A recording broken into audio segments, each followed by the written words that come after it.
Phillip O'Neal, and welcome to The Power Play, where we talk about maneuvers and strategies about the political landscape in our community. We're connecting the streets to City Hall, the communities to the Capitol, where we break down what's really going on in your city and your community and what can benefit you. You need to know the information, you need to know the knowledge, and more than anything, you need to know the power. Let's get into the conversation.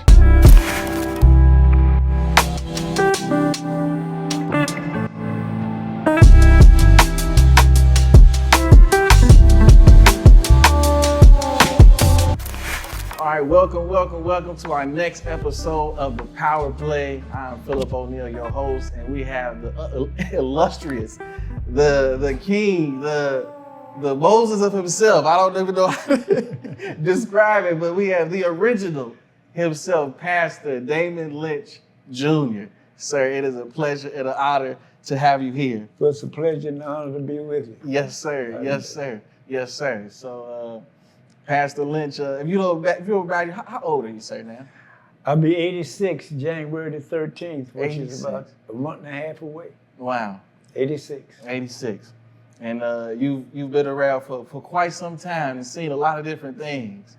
I'm thankful for that, and still able to talk about some of the things that I've seen. Mm-hmm. And thank God for my memory.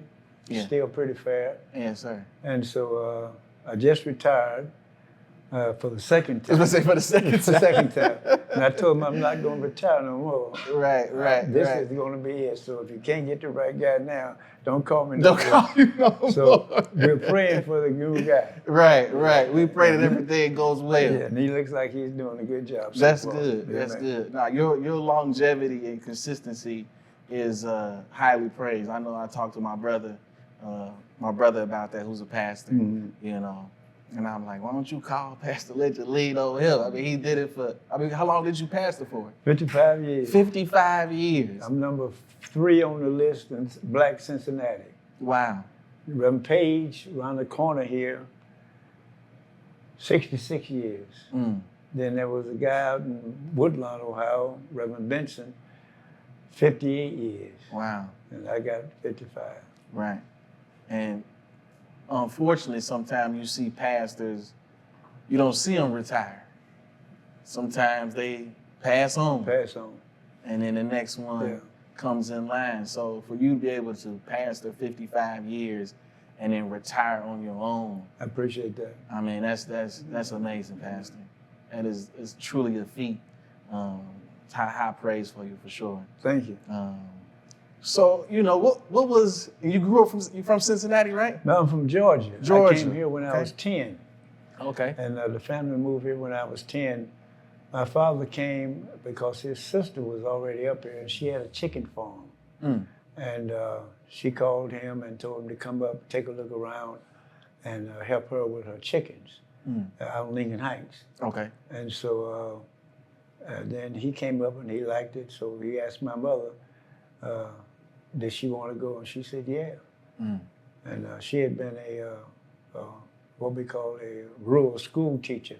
And she had finished high school and taken some college courses. And so that qualified her. So she came, and then it was 4 of us, and we came up. So what was the landscape look like at that time in Lincoln Cincinnati? Heights? Well, Cincinnati, period. Lincoln Heights, Cincinnati. What did it look like when you were 10 years old? You know what we want to tell you? Here's exactly the way it happened. We came out Vine Street. There was no expressway. When we left Union Terminal, I was 10. I was the oldest. And we got in the little car that my daddy had, and we rolled out, and he just kept saying, look over here, because we had never seen a lot of that stuff. And we would go, wow, whoopee, whoopee. We got to the zoo on Vine, still same place. Now that's the zoo. That's where we're going to take you one day, and you can see all of the animals. And then we kept riding. Then we kept riding. We rolled through Elmwood. We rolled through Carthage. Then we rolled through Lockland. Then we started going up the hill to Lincoln Heights. And then all of a sudden, the scenery changed. The scenery changed. And And we all said, we just left this, cotton, mules, donkeys, cows, Yeah. corn, all planted. Well, I thought we were coming to the city. Right. Wasn't no city. With no city of Lick Heights. Just like we had left it. Oh. No pavement streets, dirt roads, Wow. ditches. Wow. But that became the best place for us. Wow. Man. Wow. So I'm assuming it still was a period of time where it was still, I would say, whites on this side and colored on this side. Yeah. If you went to Lockton, you had to be very careful. I had a job in Reading, which was the worst neighborhood during that time for black folk. And Bob Whitenack, right across the street from the Glass Barn, when I was in high school, I had a girl bike. And I rode that girl bike over there and I washed dishes. And at 6 o'clock, where GE is now, Darling Company was right there too, where they kill mules and horses and all that stuff to make soap. And the stench was just humongously bad, frying those animals to make soap. Wow. Soap that we use. So did you, they fried animals. Right. And so this was a white restaurant. And so they would let me off. I got off at 4. They would let me off at 3:30 so that I could get across the railroad track. Wow. All right? Before the train came and things began to change. Because I would be a little black boy riding on a girl bike, getting back to Lincoln Heights where I was safe. Yeah. So those were the tentative times then. Yeah, that's this what it is sounds 1949, 49, and 48, and 50. Okay.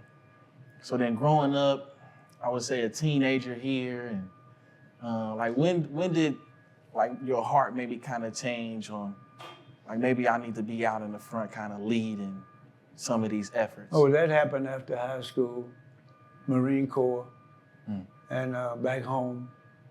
And by that time, we were in the 50s, headed toward the 60s. And that's when the big change came. And I went to barber school because my daddy was a barber. Okay. And I cut hair. Matter of fact, right down in here. Barber school was not too far from here. And so I was a barber up on Reading Road, Avondale. And when things started to change and things started to get rough and people started marching and stuff like that. And that's when I started. Just to paint the picture for us, when you say things started to get rough, like what are some rough moments or memories that you have during that time? Well, we saw some shootings right up there on Prospect and Reading, a horrible shooting. Reverend Moss and Reverend Booth. At that time, Moss was living on Clinton Springs, and Booth was living on Clinton Springs, further down from North Avondale School. And they called me at the barbershop and said, Damon, get up there. I said, up where? Get up there. Get up there. I said, get up where? They just threw paint on Abraham Lincoln. The Abraham Lincoln statue was on Rockdale and Reading. Right. For years. Right. And we just, all black, just walked by Abraham thinking, oh, he freed the slaves, glad to have him there and all that stuff. But then the tenor of the times changed when the people said, he freed us, but we ain't free, and power to the people, and all that kind of stuff. So, and I said, well, you guys been preaching a good while. Y'all older than me. Why you want to send me up there? Yeah. And they said, well, you young. You can talk to them. You the same age they are. So I went on up there, and I said, hey, guys, right there, sum me out. I said, hey, guys, now listen, this ain't right. Y'all shouldn't do this to this guy. He freed us. what the hell wrong with you? Nigga, you crazy? You know what I mean? Damon, you better get your, I can't tell you what they call it, back down there to that barbershop, or we gonna throw some paint on yours. I said, oh Lord, okay, man. I turned around and went on back to the barbershop. So those were black folk that were upset. Yeah. Okay. Yeah, the guys I knew. The guys that you knew. Okay. Some of them had been cutting their hair. Yeah, yeah. But that was it, dog. I mean, people were serious. People had enough. They had enough. Right. And they were serious. No longer were we going to take what we had been taking. Mm-hmm. And that was it. Mm-hmm. And so that was a time that changed the trend of racism and everything in this city. Not that it's gone, but the fact that, hey, we ain't gonna say yes, sir, and no, sir, no more, and just go somewhere and bow our heads and pray. We're gonna do more than that. We're gonna pray, but now we're gonna fight too. That's what happened. So then that fight that took forth from there. Oh yeah, well plus I'd been in the court, just gotten out. I was going to say, yeah, you were a fighter then. I knew a lot of stuff, you know, but I didn't have the material that I had in the court, you know. Okay. But I had the brain and the know-how, because I was in recon. And recon is what you do is when you go out and sky and scoop and scope the land first and find find out what's going on, what you can, what you can't do, and that way you can direct your boys to that and not get them killed. Right. Yeah. Yeah. So that's what we already had that intel type of mind. Listen, man, we went back to the Bible. We went to the Bible when Moses left Egypt. You understand? Pharaoh said, I hope that the name of Moses will never, ever be uttered again in Egypt. And not only did he allow them to leave, he told them to take everything they wanted. Right. They didn't leave poor bar. Right. They left with all the gold, with everything they needed. All the animals, took it all. You know, and so that was the mentality that we had. We free now. We ain't scared no more. No scared no more. Right. That's right. Right. And we did the same thing that they did when they put stuff on the doorpost. White folk were coming in the barbershop. We were allowing them to stay. Sometimes they stayed there 2 and 3 nights because they couldn't go home. Black folk who were socialites and who had now gotten the chance to get out of Avondale, and now they are in Amalie Village, and now they are in, you know, you follow what I'm saying? I follow what you're saying, sir. But now they can't go home. Right. Because they were been saying, I'm the only one on my street. Look at me, I've arrived now, I'm the only one on my street. Now they can't go home because folk know where you live, because you're the only one on that street. You're the first one now on them streets going up and down Montgomery Road. And they would come to the barbershop getting a haircut. Well, I don't live in here no more. I now live in, Okay, but when the riots came, all right, Dr. Bruce Green, president of the NAACP, a light-skinned man, looked just like he was white. They beat him almost to death, and he's the president of the NAACP. You know my wife, she's light-skinned, and she saw it all on TV happening up and down Red Road in Vernon. And I'm in the barbershop, and she calls the barbershop, Damon, you want me to come and get you? You want me to come and get you? I said, are you crazy, light as you are?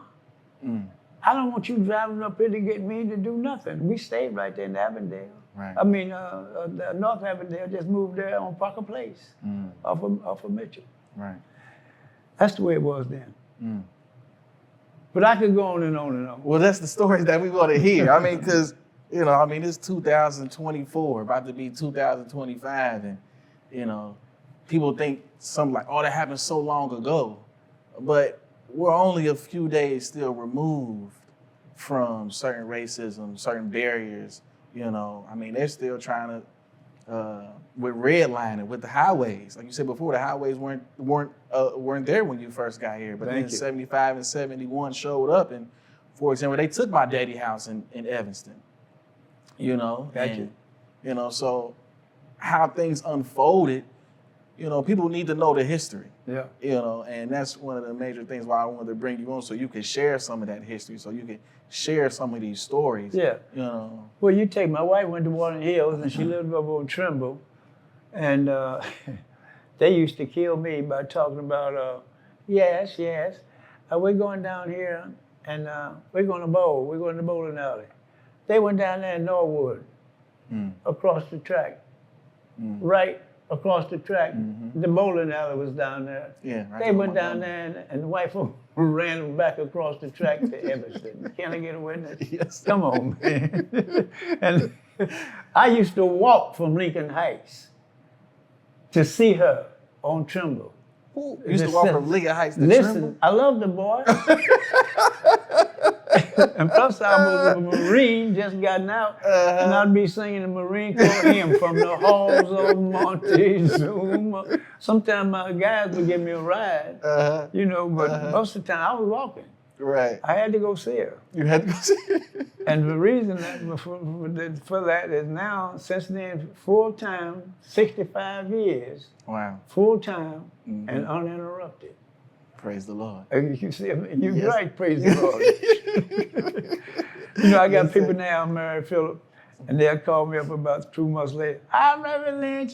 Hi, I'm so happy. Oh, I'm just so glad you married. Now, Reverend, we've been married now 2 months, full-time. I said, shut up. You can't say nothing about full-time yet. 2 months? 2 months, yeah. You still on probation period. Yeah, put some time in before you call me back. Oh, shoot. Okay. But that's a part of life. No, yeah, absolutely. So, I mean, as things moved on, and then you became a pastor, so as, you know, you being a pastor, like how did that change for you? Because at that time, I'm assuming politics, they would still come knock on your door. It got even better. You know, right. For me.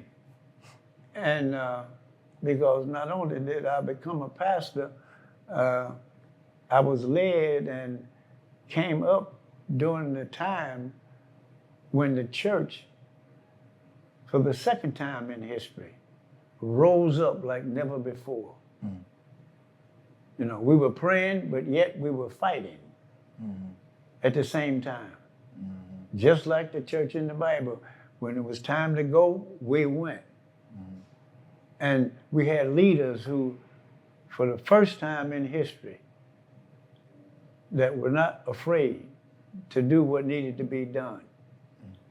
And so as a result of all of that, people like you and the young man here, you got a start now that we didn't have, because there's no excuse now for young guys like y'all not to be involved in trying to continue the betterment and keep it going for us. You know, you look at this little guy Turner now, he just got appointed to the HUD job. Well, the HUD was always there for black folk because it's the HUD, housing opportunities, you know. And so we had guys like King started here.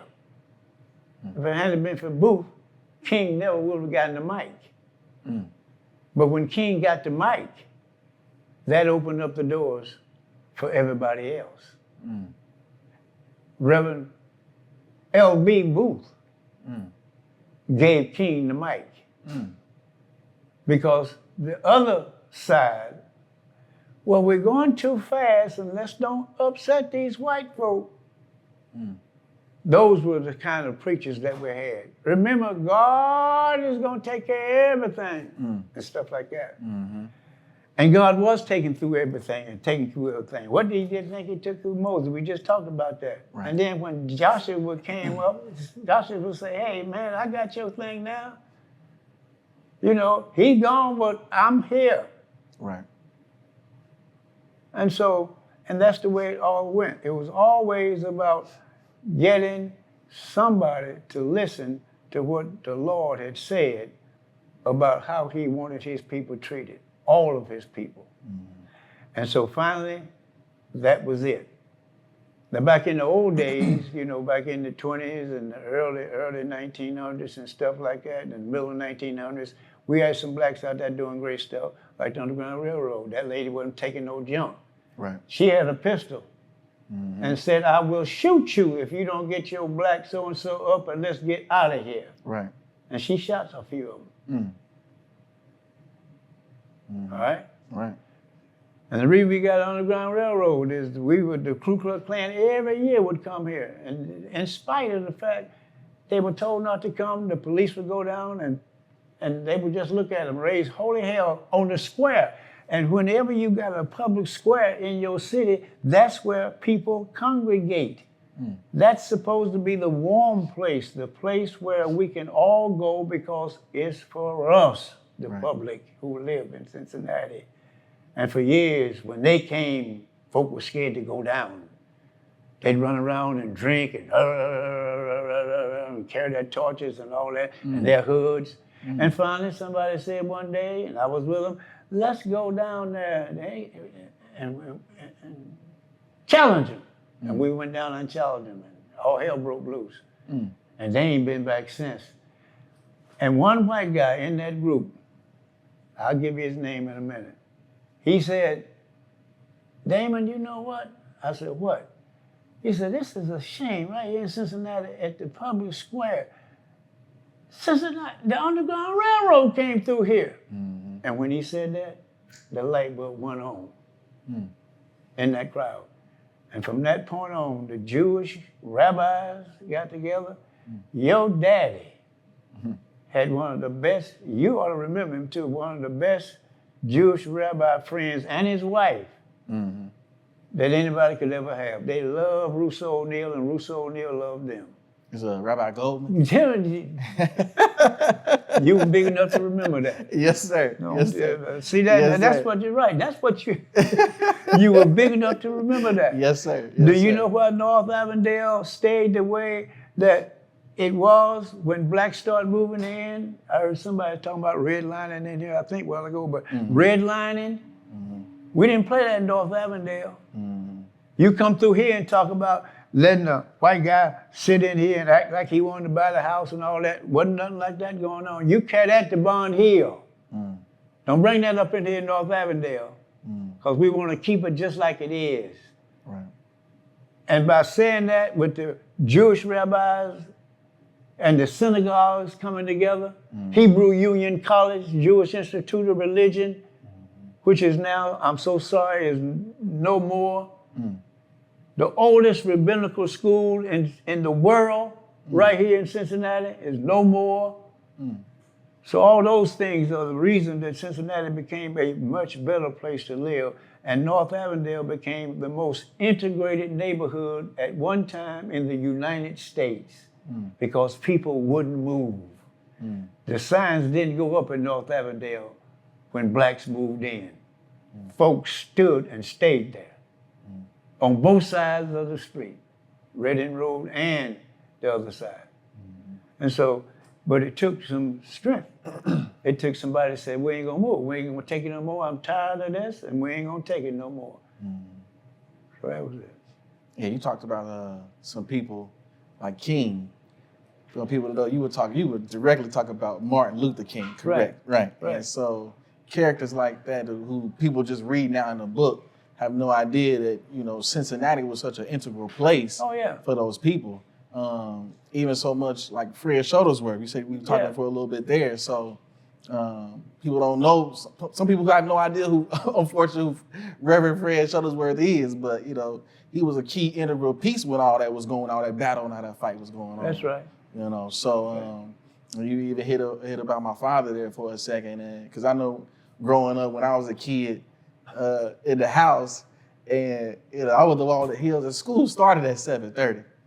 So I mean, my alarm go off at 7 a.m. My daddy was already yelling and screaming at 6:30 in the morning on the phone with you and Greenlee, and everybody, and you know, what this going on in prison? This going, and I'm like, man, what time is it? Yeah, You know, y'all were fighting from sun up to sundown. Sun up to sundown. You know, Right. and that group that you all formed, the Tombstone Gang. Territory. You know what we did? We were so crazy. We went to Spring Grove, hear me now, among the tombs, and took a picture. We got a picture, brother, of us standing there among the tombs, because we were part of the Tombstone Gang. I need that picture. I need that for my mom. What you need, it should be somewhere in your daddy's archive. Okay. So keep looking. Hold on 1 second. I know we're having a great conversation, but I want to send a huge shout out to our sponsors, Barrier to Entry, where we are breaking barriers in politics to empower people who look like us so we stay informed about what's going on. Okay, let's get back into the conversation.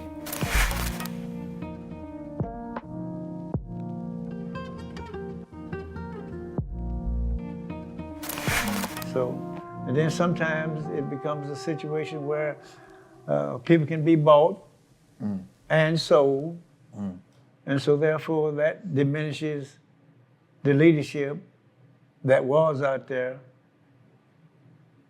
But we had pretty much our own money because the black church, hear me good, the black church sponsored the civil rights movement. There was no budget for the civil rights movement in Congress. Don't you never forget that. Right. There was no budget. Even the black Congress people who, you know, all those people, they would come to the black church and the black reverends would support them to the extent that they could talk. And then we've always had a few white friends. Like this man here I told you about just a while ago. The best white man, as far as I can remember, in this city was Carl Linder.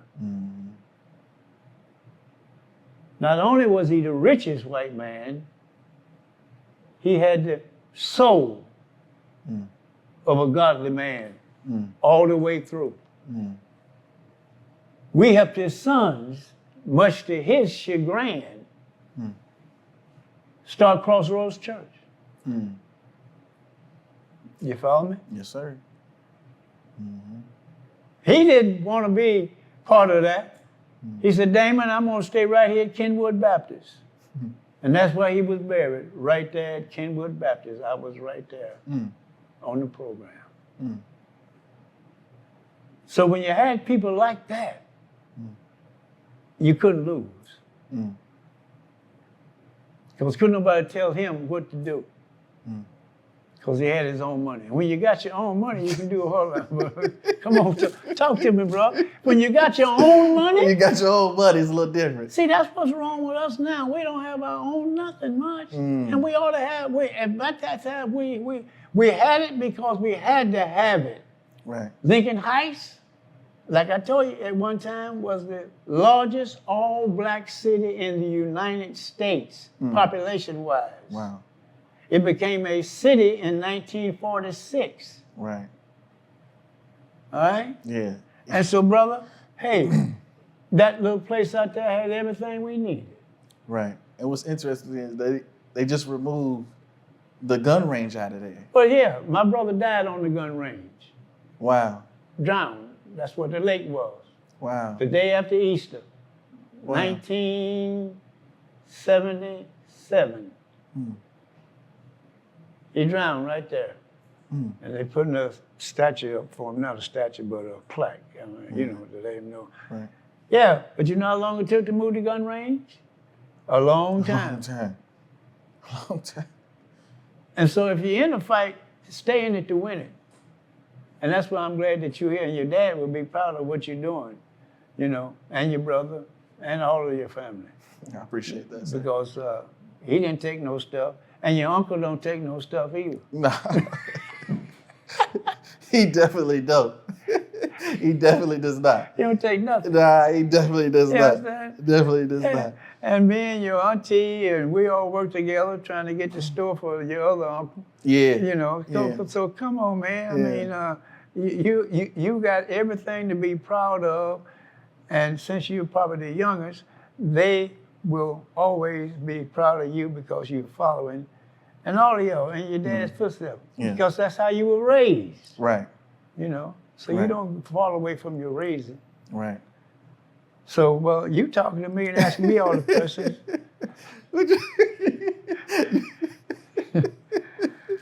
No, you're a great storyteller, sir. And I had made a post that I was gonna have you on here, and I said, does anybody have any questions for my next guest? And a colleague of mine says, "What's the story behind when you preach? You say preach Lynch." Well, you know what? I'm glad you asked me that. I'm glad you asked me that. I was preaching for about 2 years, and I used to say, "Can I get a witness?" I'd say something, "Yeah, can I get a witness?" So an old man preacher by the name of Reverend Bester called me up on the phone one night after I finished preaching. "Lynch?" He didn't call me Lynch. "Lynch?" I said, "Yeah, hey, Brother Buster, how you doing? I heard you today." And I thought he was going to say, "I appreciate you, I enjoyed you." But he said, "Let me tell you something, boy." I said, "What, Reverend Buster, what's wrong?" He said, "Why you keep talking about, can I get a witness?" I said, "Well, don't you believe in what you said?" I said, "Yeah, I believe it." He said, "Well, why in the hell do you need a witness?" I said, "Lord have mercy." And I stopped saying it. I never thought about it. So I started saying preach Lynch. And he liked that better than he liked it. Encouraging yourself, huh? Right. I encouraged myself. "Can I get a witness?" "Okay, Buster, I'll fix you. You old rascal, you." Oh, my goodness. I've been hearing that from all the other preachers. Right. I bet he ain't never said He it. ain't never said But it. he jumped me. And all that was, do you believe what I'm saying is the truth? But I stopped saying it. I just said preach Lynch because I was certain then that I knew what I was saying. So whether you believe it or not, right, I'm saying it. Right. Yeah. But those are some of the crazy times back in the day. But it's been a good journey all those years. Yeah. So I guess to round us off, this we call this the power play. So I always ask this question. I said, so what does power look like to you? Power is when you're able to think for yourself, do for yourself, and help somebody else. That's when you got some power. No matter how broke you even might be, that's when you got some power. But to always know who you are and whose you are, and know who you belong to. What I was going to do, I thought maybe you were going to do some stuff here from the politicians. I went straight to my senior class that I teach at my son's church on first and third Wednesdays. He has a senior citizens ministry over there. And so I wanted to, and they're all about my age, in the 80s, and I wanted to ensure and reassure them that even though Sister Harris lost, they didn't have to worry about anything. God is still in control. Right. And so I dealt with the politics of Christian freedom. The politics of Christian freedom. Okay? And what I'm going to do is leave this with you as a gift, because we ain't got time to deal with it now. But it's from Galatians. The call to freedom that Paul re-extends to the Galatians has a political dimension. And although it is made possible by an act of grace, it does not have a cost. It appears that the imagery Paul uses in Galatians chapter 5 and verse 1 draws on the words of Moses in Exodus chapter 14, verse 13. Consider the following. "And Moses said to the people, 'Fear not, stand firm, and see the salvation of the Lord.'" which God will work for you today. For the Egyptians whom you see today, you shall never see again. Exodus 14:13. For freedom, Christ has set us free. Stand fast, therefore, and do not submit again to the yoke of slavery. That's Galatians chapter 5:1. We ain't going back. Win, lose, or draw from Sister Harris. We ain't going back. Nobody but one guy on the chain of command, but we ain't going back. Right. Because we come too far to turn around and go back to which our forefathers got us out of. And if we can't hang now, shame on us, young boys. If you can't pick it up now, in this time when you really got it easier than they had it, then you ain't really who you think you are. So, and this is about, I copied the whole little thing, but, and I'm gonna leave all of this with you, and you're a witness. I appreciate it. And I'm holding you accountable too. They don't even know you in here, but I'm just saying. So I done already told on you. So they're gonna say, well, who was that in there with you in the revenue? Well, they know because the shooting all this is done by my good friend Joey Matosa. That's my man. Yeah, my good friend. So right. I appreciate you, sir, for coming by. Right. Absolutely. Thank you for stopping by. Okay. This is the Power Play. Why don't you tell him I married you and everything? Oh my goodness. He ain't telling the whole story about this. Well, it's not about me. It's about you here. Okay. It's all about your story. And I hope you can come back again because we want to know all the things that people don't want to tell us anymore. I got you. I mean, they about to, they talk about shutting down education. They want to take out racism and stuff out of the book. So how do we can't, unfortunately, the thing about it is we have to know what's behind it so we can move forward. Right. Because if we don't know our history, then it's going to repeat itself. Thank you. That's why they want to take it out of school. That's why they want to take it Yeah. out. So you are. When he talks about let's go back to make America great again, he wants to go back even further than it is now that he's going back. Yeah. He wants to go all the way back. Right. He wants to go all the way back, what you was just talking about. Thank you. Yeah. Back to slavery. Thank you. Yes. And so yes. I'll be damned if I'm gonna let him do it while I'm alive. I know that's right. I know that's right. So you are a walking history book. So that's why I appreciate you. Okay. I appreciate you very, very much. So, this is the Power Play. Because my thing is, I say, for God have not given us a spirit of fear, but power, love, and a sound mind. So that's how we're moving forward. Right. And thanks to Barry the Entry for breaking down barriers, for having the space for us to have this conversation. Right. So again, I thank you, Pastor Prez, as people like to say. All right. All right. God bless See you. y'all later. Thank you, sir. All right. Tell your mom I said hi. I will. I definitely will. I definitely will.